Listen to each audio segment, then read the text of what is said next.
Bapak, Ibu, saudara-saudariku yang terkasih, frater dan adik-adik yang terkasih, karena masih dapat lihat, ada 2 frater itu. Karena masih kelihatan terang, jadi belum gelap, tentu masih boleh juga disebut selamat sore. Selamat sore semuanya, dan tentu selamat berjumpa dalam perayaan Ekaristi di tempat ini pada hari Minggu Advent yang keempat, tapi sekaligus juga dalam novena kanak-kanak Yesus yang pada hari yang keempat.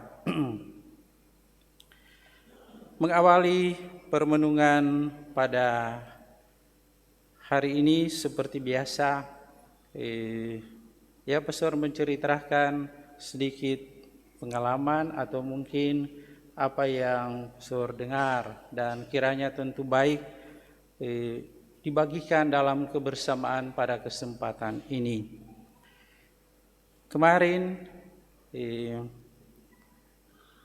saya ketemu seorang bapak dan dia bagikan pengalaman imannya sebagai seorang Katolik. Mengapa saya bilang sebagai seorang Katolik? Karena dia datang masuk gereja, tidak ada halangan sehingga dia boleh menyambut itu. Dalam hatinya dia punya satu kepercayaan bahwa Tuhan itu senantiasa menganugerahkan sesuatu yang berguna di dalam kehidupannya.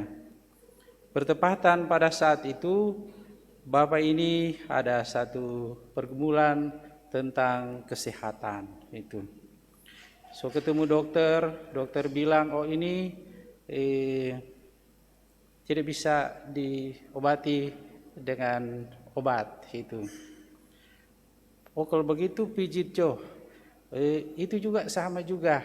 Tetapi Bapak itu pergi juga kepada tukang pijit, tapi rasanya tidak ada perubahan itu. Lalu dia masuk gereja dengan satu harapan, kiranya dengan menyambut tubuh Kristus ini memberikan satu kesembuhan baginya. Jadi ceritanya, tapi boleh juga tes sebentar, tapi jangan karena ini. Katanya pada saat dia terima komuni itu, Bapak itu dia pokoknya karena sering kali karena mungkin terlalu kecil sehingga tak tinggal mungkin di langit-langit, atau mungkin justru tidak terasa kan Ibu Mega, tak terasa kan tahu kecil. Tapi Bapak itu dia masukkan di mulutnya, lalu kemudian dia kasih lama-lama itu. Lalu dia merasa, kenapa ini tidak ada mujizat itu. Saya makan lama-lama, tinggalkan lama-lama di dalam mulut saya, tidak ada. Tapi justru ketika dia makan, katanya itu dia bunyi sesuatu dan ada semacam satu mujizat. Tapi waktu dia makan, dia tunggu-tunggu mujizat apa yang terjadi. Tidak, waktu masih di mulut, tetapi tidak ada yang terjadi. Nanti setelah dia makan, baru ada satu mujizat bagi Bapak ini.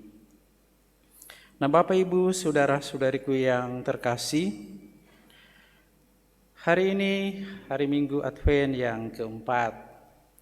Kalau minggu lalu dikatakan sebagai hari Minggu sukacita, karena baik dalam antifon pembuka ataupun juga antifon untuk doa sesudah komuni itu dikatakan bahwa Tuhan semakin dekat, sehingga suasana ini senantiasa dan kiranya memberikan satu sukacita, sehingga dikatakan hari Minggu sukacita. Dan hari ini kita dalam hari Minggu Advent yang keempat, kita mendengarkan orang-orang atau tokoh-tokoh yang dekat dengan karya keselamatan itu sendiri, yaitu Yosef dan Maria. Nah, Bapak, Ibu, saudara-saudariku yang terkasih, seperti dalam tema dalam bacaan tadi, dalam novena kita hendak meneladan dari semangat dari Santo Yosef. Jadi Maria tapi banyak juga kita merenungkan tentang Maria. Maka baik juga pada kesempatan ini kita sedikit saja melihat tentang Yosef ini. Dikatakan dalam bacaan tadi, bacaan Injil, Yosef adalah pribadi yang saleh, pribadi yang tulus. Ketika Yosef bertunangan dengan Maria, ternyata Maria telah mengandung dari Roh Kudus. Tentu situasi ini tidak diharapkan oleh Yosef. Karena itu Yosef mencari jalan keluar untuk menyelesaikan masalah ini. Jadi mungkin ada yang mengantuk karena cara seperti dokter pasti dia tidak mengantuk karena di depan kan itu. Apalagi cara saya Pastor Fani prater rata-rata kan itu. Tapi cuma pendek saja itu renungan ini. Cuma kata pengantar tadi yang panjang itu. Cuma pendek saja, setelah itu kita novena. Nah, dikatakan dalam bacaan tadi Yosef mencari jalan keluar untuk menyelesaikan apa yang dia gumuli. Dikatakan bahwa Yosef hendak menceraikan Maria dengan diam-diam. Jadi hendak. Menarik untuk dicermati, dikatakan hendak berarti boleh dikata Yosef baru merencanakan menceraikan Maria secara diam-diam. Yosef belum mengambil keputusan untuk menceraikan Maria. Yosef sebagai pribadi yang saleh dan tulus tidak saja mengambil keputusan secara pribadi. Kalau kita dengar dalam bacaan tadi, tetapi Yosef membawa pergumulannya. Kemana? Dia membawa pergumulan kepada Tuhan. Melalui apa? Melalui doa. Sehingga kalau kita dengar tadi, sampai terbawa dalam mimpi itu. Kan mungkin dia ingat-ingat, dia bawa terus, sampai akhirnya terbawa dalam mimpinya. Bahwa malaikat Tuhan datang kepadanya dan menyampaikan, Yosef anak Daud, janganlah engkau takut dan seterusnya dan seterusnya. Nah Bapak Ibu saudara-saudariku yang terkasih, pasti kita semua memiliki pergumulan masing-masing. Bu Tince pasti juga memiliki pergumulannya masing-masing. Karena itu dia masker berbeda dengan yang lain-lain. Toh itu.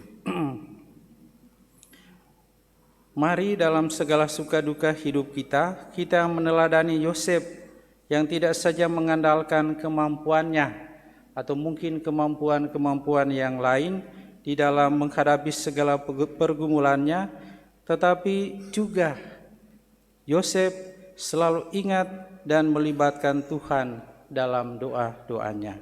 Jadi kita hendak meneladani, moga-moga semangat novena yang kita